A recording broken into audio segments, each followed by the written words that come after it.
Peace. Today is November 30th, making today's math. Understanding cipher, all being born to understanding. That's right. Understanding is the best part, is that crystal clear picture in the third eye of the mind.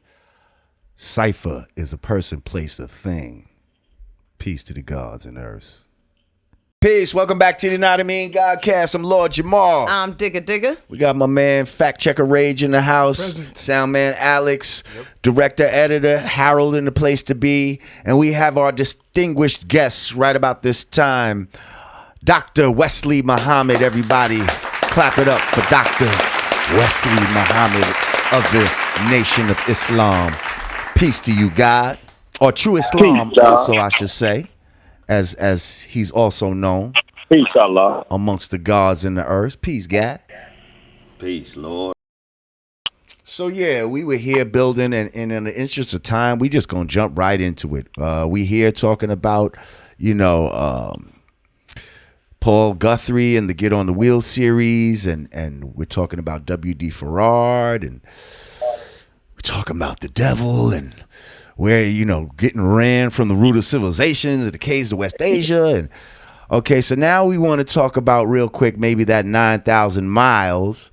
Why didn't their own people come get them? Well, why didn't they go back to their own? Because they couldn't swim 9,000 miles. You understand?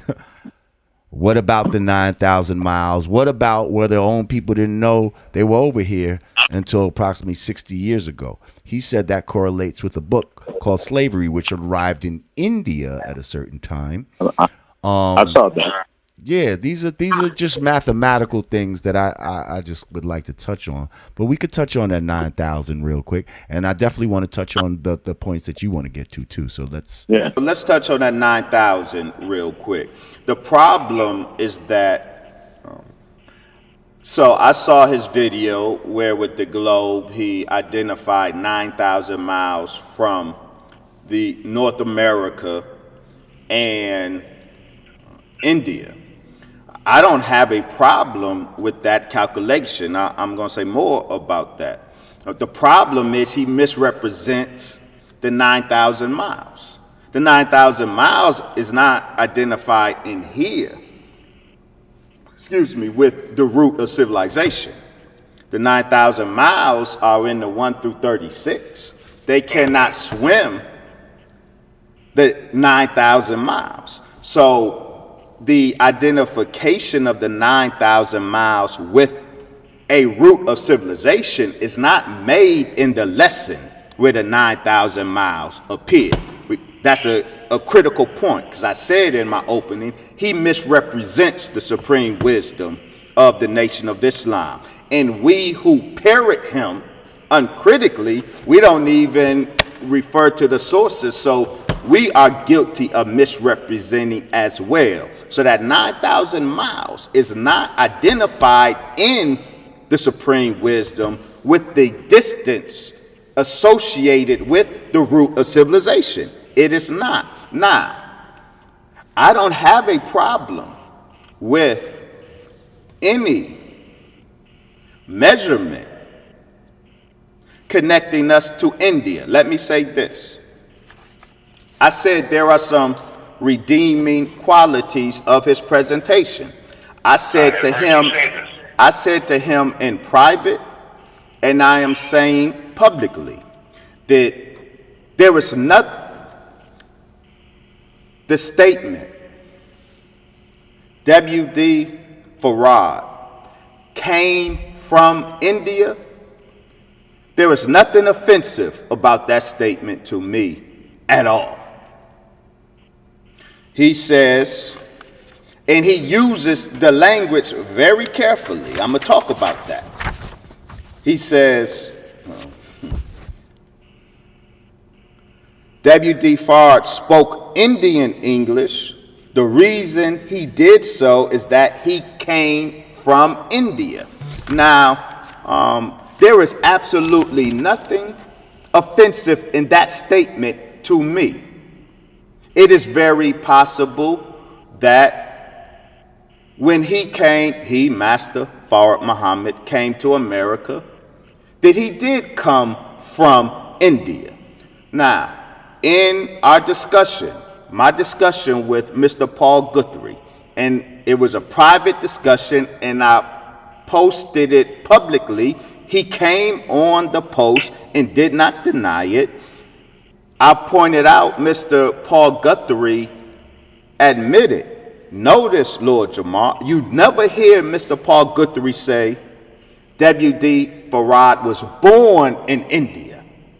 He never says that because he doesn't make that claim. But he knows the language he uses. He came from India, and I challenged him. You know the people, when they hear you say he came from India, they think you're saying he was born in India, but you are not saying he was born in India. Why do you not disabuse the people of that incorrect implication? To this day, he has never disabused the people, but let's be real clear. Mr. Paul Guthrie has never said that Master Fard Muhammad was born in India, because he knows he cannot in any way, shape, or form make a case that Master Fard Muhammad was born in India. He says that W.D. Farad came from India, and I have no reason to object to that at all. In fact, we know that he was in India. The Most Honorable Elijah Muhammad said that the Savior traveled to every inhabited place on the planet, and he specifically identified India and Pakistan as areas where he traveled. It is very conceivable to me that between the years 1910, when W.D. Farad first entered the United States of America, to the time 1930, where he publicly revealed himself, during those 20 years he was in and out of the country, it is very conceivable that a good portion of that time was spent in India. It is very conceivable to me that Master Fard Muhammad's time spent in India was spent honing his craft. And so when you see Indian influences in his way, that is very mathematical to me. It's very understandable. So there is nothing objectionable about the claim as it is. He came from India to America. That is very possible. But he never said, because he knows he cannot demonstrate in any way, shape, or form that Master Fard Muhammad was born in India. He offers no proof of that, because he doesn't even say that, because he said to me that that's not the claim that he's making. Well, let me just say this. No one can really make an assertion where he was from. Except the person who was born. Except the person that was born. And sometimes they can't make an assertion. How many of us really remember when we were born? You see what I'm saying? So we taken the word of somebody. Yeah. All I'm saying is, I'll be real clear, Brother Lord Jamar. If I asked you right now where you were born, whatever answer you gave me, I would have no warrant to doubt your self-identification. true. This is true. Okay, so what was I just gonna say? Go ahead, say your question, and I'll think of what I was about to say. So Dr. Muhammad, as a professor of religious studies, now I know absolute zero about Buddhism. Do you see any similarities within Islam and Buddhism? Are they comparable in any way to where maybe there's a word twist here or there could be Right. And also, real quick, and now I remember what I want to say. Also, you said you don't take offense to him saying that he could have come through India. What exactly do you take offense to? Those are he's proposing. those You can two say, like, questions. What is being said? That's disrespectful. I don't use that term. I don't I don't feel any disrespect. He's not disrespectful, he's just wrong. You know, they're two different things. It's academic. The disrespect, I don't, to offer an idea controversial isn't disrespect to me. I'm a heretic. I stay among the heretics. So the issue is not that he advanced something disrespectful, it's just that his advancements are wrong. So you both asked the important question, Sister Radhika. Radhika, that's where I wanted to go. That's exactly where I wanted to go. Buddhism. Now, I'm holding my books up not as a plug, but to make a point. Every single subject we're discussing, I have produced a body of scholarship on the subject to be vetted. I am saying that Mr. Paul Guthrie, I said it and I'm going to say it again. I'm not throwing shade. I'm making an academic point that I'm going to demonstrate.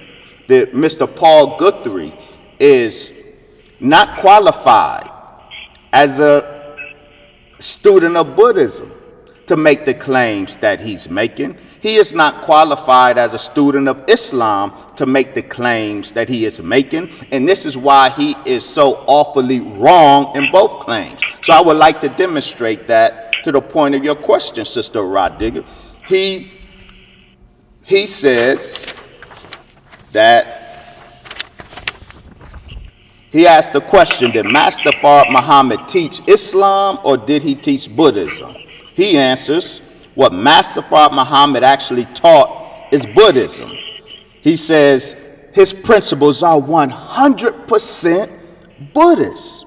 He says that the teachings of Master Muhammad only line up with Buddhism. Now, this is where he is wrong. But to answer your question, this book right here, Religion of the Black God, Indic Sacred Science in Islam, I demonstrate, dear sister, that in this book, the Book of God, an encyclopedia of proof that the black man is God, what I demonstrate is that in ancient India, in ancient Mesopotamia, in ancient Egypt, in ancient Arabia, and in ancient Black Africa, all of them are branches, spiritual branches and physical branches of a central culture, civilization, and religion. And as a result of that, all of them have commonalities in them. And that includes, this whole book documents that Islam, as taught by the Most Honorable Elijah Muhammad, the sacred science of the black God. That's what this Islam is. The sacred science of the black God. Ancient India is a home of the sacred science of the black God. I demonstrate, I'm going to say this, Buddhism is an articulation of the sacred science of the black God. So absolutely, I demonstrate that you find it's what we call the common theology of the ancient Near East. The ancient Near East, the ancient area had a common theology because they are all branches of a central civilization which was in Arabia. The Indus Valley civilization is a child of Arabia, not the other way around. Well, I was going to say, don't most cultures and religions have some sort of cross-pollination going on? Like, what's so terrible about, like, if we identify some of that? Like, let's just say There was nothing terrible. Let's just say Farrar did mix a little Buddhism with Islam. Like, would that be a bad thing? Like, for me, great things have come out of this. So for me, it doesn't really matter, for me personally, if he came from India, if he came from Mecca, if he had nuanced teachings that may have had a little bit of Jainism when we talk about the 24 scientists and things of that nature. There could be a lot of different influences that we have to come up with something new. I was always taught that the Islam that we were learning here was specifically tailored for the black man of North America. And this is why it didn't resemble Orthodox Islam. So, I mean, I'm just wondering about that. Like, would that be but so that bad? wasn't. I told you that wasn't correct in telling you that. And that's what my work, who told you that this Islam was specifically tailored for the black man and woman in America, as if to say that it has no global context? That was a wrong teaching given to you. But I would like to. I don't know if they were trying to say it didn't have a global context, but I think the way I was taught, and maybe I was taught wrong. You know, we're not taught by perfect people, but the way I was taught was that this knowledge, and this actually were people in the Nation of Islam that were telling me this at this time. Niggas really wrong. That this knowledge was basically tailored for the specific condition that the black man in America specifically went through. Yeah. And so this is why it was given to us the way it was given. That and clarified that. Absolutely. It is the case that the teachings of the Most Honorable Elijah Muhammad were presented to the so-called Negro in America in a way that is a specific prescription for us. The way that it was presented, the life that is a part of the teaching was specifically, you say tailored, I say prescribed for the peculiar condition of the black man and woman of America. That's different from what I'm saying.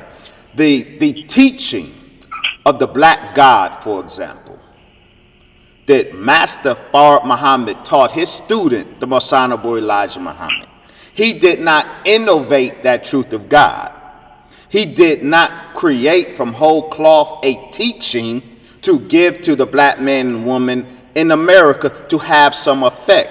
The specific black God theology that Master Farad Muhammad taught to us here in America, it has a global context, and that's what I, as an historian of religion, have been documenting. And that's why I said to your wonderful question, Sister Rodiga, Buddhism is a religion of the black God theology.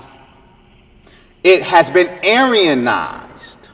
It has been corrupted the same way Islam is a religion. Islam, born in Arabia, is a religion of the black God. It has been Aryanized. Hinduism started as a religion of the black God, but it has been Aryanized and corrupted. So the truth of the black God, we've documented it all over the world. So to your point, Lord Jamar, I am not offended that someone finds parallels. That's what I do, is document the parallels. The error of Mr. Paul Guthrie is this.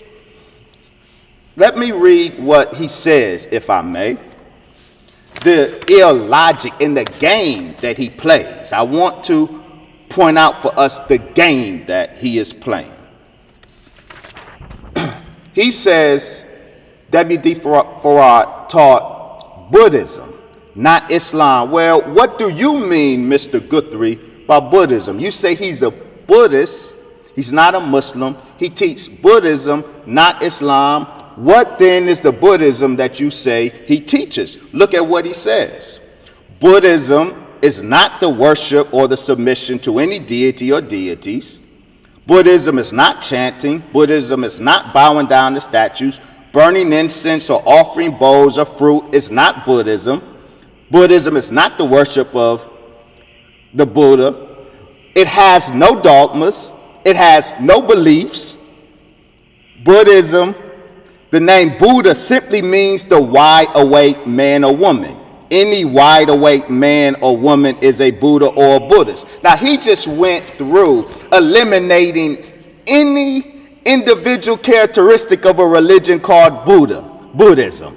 It consists of nothing other than being a wide awake man or woman. So you, Brother Lord Jamar, simply by virtue of being wide awake, by his definition of Buddhism, you are a Buddha. I'm a Buddha. I am a Buddha. You are a Buddha. So he's playing a game. You purge the religion of every single element of the religion and give this generic meaning of it. Buddhism is just a wide awake man, and then say this is proof that Master Fard Muhammad was a Buddha. Well, yeah, he was awake, so I'm a Buddha. My grandmama was a Buddha when she became wide awake, so that's a game. I go further than him, Sister Roddigger, because my work documents that Buddhism and Hinduism, both of them are articulations of the sacred science of the black God, which means I promise you that I can demonstrate closer, more substantive, and more relevant parallels between Buddhism and the black God theology of Master Fard Muhammad more than Mr. Paul Guthrie does, because he does not have anything but a shallow knowledge of Buddhism. I'm prepared to demonstrate that. You know what would be a great way to do that? You know what would be a great way to do that, True Islam? What's that? In a debate. Hey, can I get you to listen, brother, I know what you said, but I want to make this happen, bro. If I could get you right now to say, because we got to get ready to go, bro. Like this subject is so deep and enthralling. And first of all, you a master speaker, so you know how to speak. It's almost insulting to yeah, like, the time that like an hour is not enough for this subject. We gave him an hour, we gave you an hour, but this is not enough time. Y'all really need to. And you say this exchange has been going on since 2004? This is what it's been going on for a while. 2014. 14. Listen, I would like the brother ain't gonna accept nothing less than a debate. Could you please just say you're gonna debate him so we can get this going? Because I really, you both have some strong points, and I just want to see it go down. But not in no WWF, because there's a lot of conscious, wrestling championships going on right now. That's not what I'm looking for. And all of y'all that's into that, y'all get out of here, because we're actually trying to do something productive here. We're not striving to, this one first, that one on some, this is not the WWF. But I would like to see this, both of y'all go, you know what I mean? Head to head intellectually on this subject, because time's just about up. What do you say, brother? Can we do that? Can we join? Can we have a debate? Can we have a debate? Yes, with you and Paul Guthrie. Let me say this to you, to Mr. Paul Guthrie. Y'all got me twisted. Dear brother, you didn't have me twisted until just now by asking me what you just asked me, because you know that I stated my position, and I am the one who's saying I want to make this happen. Now, your audience needs to be aware of why Mr. Guthrie is making this a sticking point.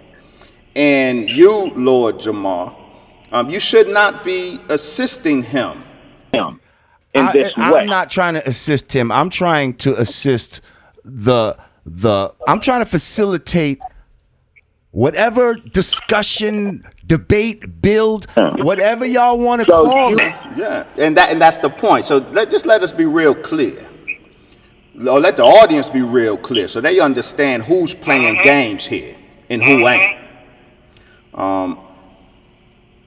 We stated in the beginning your position of why you said you can't call it a debate. But they didn't hear that. They didn't hear the why. I believe they did, but it's not reiterated. No, I didn't state it. I didn't state it. I stated it, and you agreed. I said because you are a part of an organization, you are part of the Nation of Islam, that you can't autonomously just do certain things. See, the mistake was conveyed to Mr. Guthrie, and he seized on it as an excuse to duck out of the debate. I am not, so the audience will know, I am a helper of the Honorable Brother Minister Farrakhan. You see this edifice I'm in? This ain't my personal home. True indeed. I know where you at. I Don't do me personally.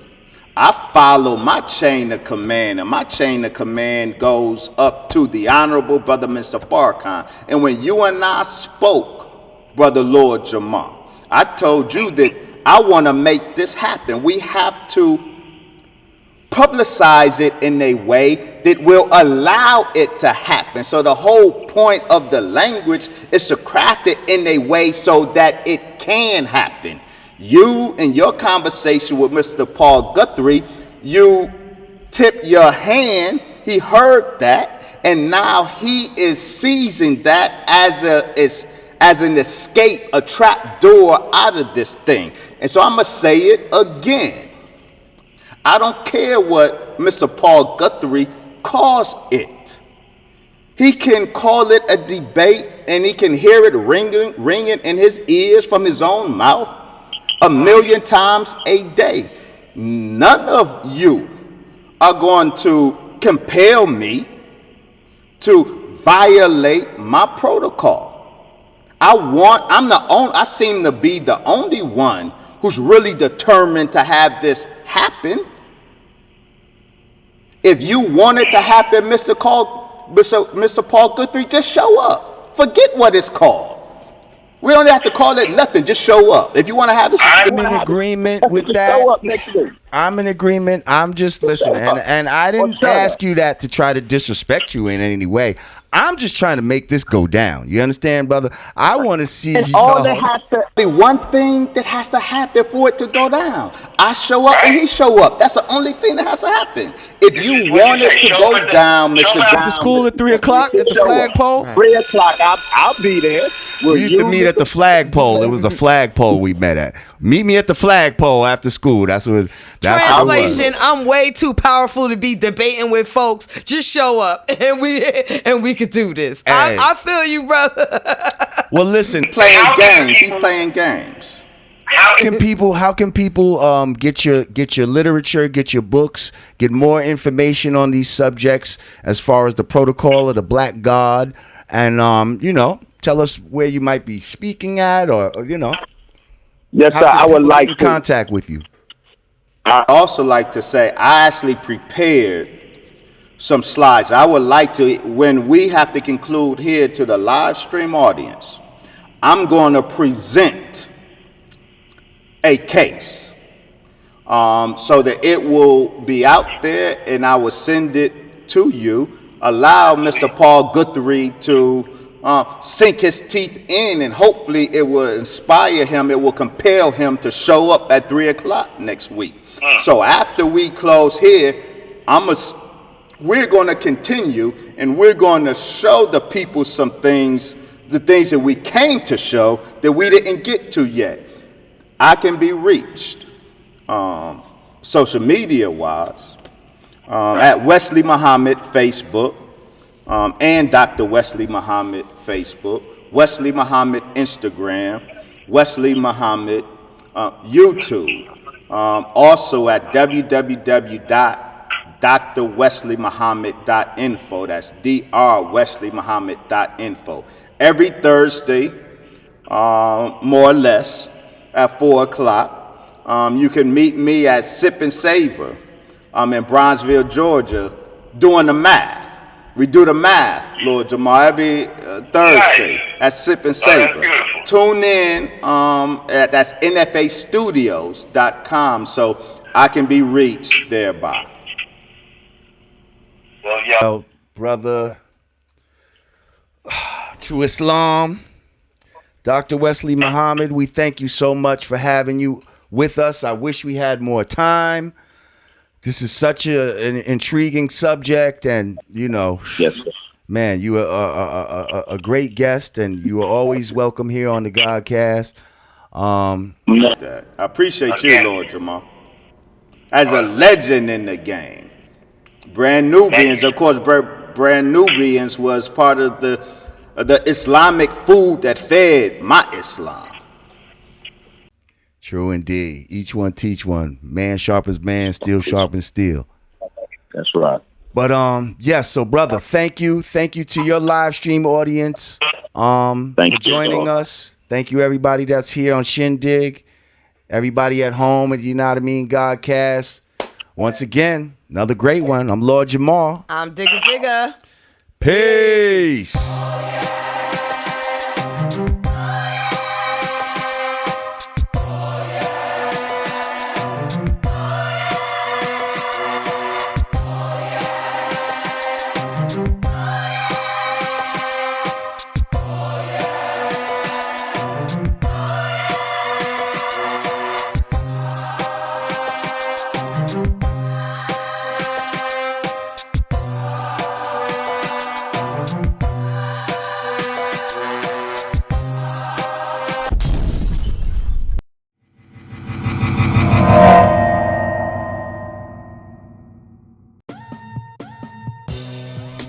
Peace. It's the absence of all confusion. United we stand, divided we fall. Two fingers together is the real peace sign, y'all. Brand Nubian peace gear. Hoodies. T-shirts. Snapbacks. Available at hoodg.com. Get yours today.